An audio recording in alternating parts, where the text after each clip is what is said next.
ಮಳೆಯಿಂದ ಹಾನಿಗೀಡಾದ ಉಡುಪಿ ಜಿಲ್ಲೆಗೆ ಕಂದಾಯ ಸಚಿವ ಆರ್ ಅಶೋಕ್ ಭೇಟಿ ನೀಡಿ ಪರಿಶೀಲನೆ ನಡೆಸಿದರು. ಉಡುಪಿಯ ಪಡುಬಿದ್ರೆಯ ಬೀಚ್ನಲ್ಲಿ ಕಡಲ್ಕೊರೆತ ಉಂಟಾಗಿದ್ದು, ತೆಂಗಿನ ಮರ ಸೇರಿದಂತೆ ತಾತ್ಕಾಲಿಕ ತಡೆಗೋಡೆಗಳು ಸಮುದ್ರ ಪಾಲಾಗಿವೆ. ಈ ಹಿನ್ನೆಲೆಯಲ್ಲಿ ಭೇಟಿ ನೀಡಿದ ಸಚಿವರು ಹಾನಿಗೊಳಗಾದ ಪ್ರದೇಶವನ್ನು ಪರಿಶೀಲನೆ ನಡೆಸಿದರು. ಕಡಲ್ಕೊರೆತಕ್ಕೆ ಶಾಶ್ವತ ಪರಿಹಾರವನ್ನು ನೀಡುವ ಭರವಸೆಯನ್ನು ಸಚಿವರು ವ್ಯಕ್ತಪಡಿಸಿದರು. ಮಾತ್ರವಲ್ಲದೆ ಜಿಲ್ಲೆಯಲ್ಲಿ ಹಾನಿಗೊಳಗಾದ ಪ್ರದೇಶಕ್ಕೆ 5 ಕೋಟಿ ರೂಪಾಯಿ ಪರಿಹಾರವನ್ನು ಬಿಡುಗಡೆ ಮಾಡಲಾಗುವುದು ಅಂತ ಹೇಳಿದರು. ಈ ಸಂದರ್ಭದಲ್ಲಿ ಸಚಿವ ಕೋಟ ಶ್ರೀನಿವಾಸ್ ಪೂಜಾರಿ, ಉಡುಪಿ ಜಿಲ್ಲಾಧಿಕಾರಿ ಜಿ ಜಗದೀಶ್ ಸೇರಿದಂತೆ ಅಧಿಕಾರಿಗಳು ಜೊತೆಗಿದ್ದರು. 5 ಕೋಟಿ ರೂಪಾಯಿ ಹಣವನ್ನು ನಾನು ಕೊಡ್ತಾ ಇದ್ದೀನಿ. 3.5 ಕೋಟಿ ರೂಪಾಯಿ ಹಣ ಇದೆ ಜಿಲ್ಲಾಧಿಕಾರಿಗಳ ಕಚೇರಿಯಲ್ಲಿ. ಈ ಪ್ರವಾಹಕ್ಕೆ ಸಂಬಂಧಪಟ್ಟಂತೆ ಕೋವಿಡ್ಗೆ ಸಪರೇಟ್ ಇದೆ, ಹೌಸಿಂಗ್ಗೆ ಸಪರೇಟ್ ಇದೆ. ಅದು ಬಿಟ್ಟು 3.5 ಕೋಟಿ ರೂಪಾಯಿ ಹಣ ಇದೆ. ಇವತ್ತು 5 ಕೋಟಿ ರೂಪಾಯಿ ಹಣವನ್ನು ಈಗ ನಾನು ಬಿಡುಗಡೆ ಮಾಡ್ತಾ ಇದ್ದೀನಿ. ಬಿಡುಗಡೆ ಮಾಡಿದ್ದೀನಿ.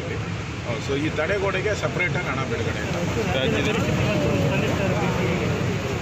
ರಾಜ್ಯದಲ್ಲಿ ಕೊಡಗು ಒಂದು ಬಿಟ್ಟರೆ ಉಳಿದ ಕಡೆ ಎಲ್ಲ ನಾರ್ಮಲ್ ವ್ಯವಸ್ಥೆ ಇದೆ, ಎಲ್ಲ ಕಡೆ ಕಂಟ್ರೋಲ್ ಇದೆ.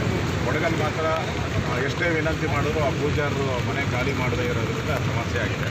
ಸೊ ಅಲ್ಲಿಗೂ ನಾನು ಭೇಟಿ ಮಾಡ್ತೀನಿ. ಇವತ್ತು ಉಡುಪಿ, ಮಂಗಳೂರು ಮತ್ತು ಕಾರವಾರ ಈ 3 ಜಿಲ್ಲೆಗಳನ್ನು ಇವತ್ತು ಮತ್ತು ನಾಳೆ ನಾನು ಭೇಟಿ ಮಾಡಿ ರಿವ್ಯೂ ಮಾಡ್ತೀನಿ.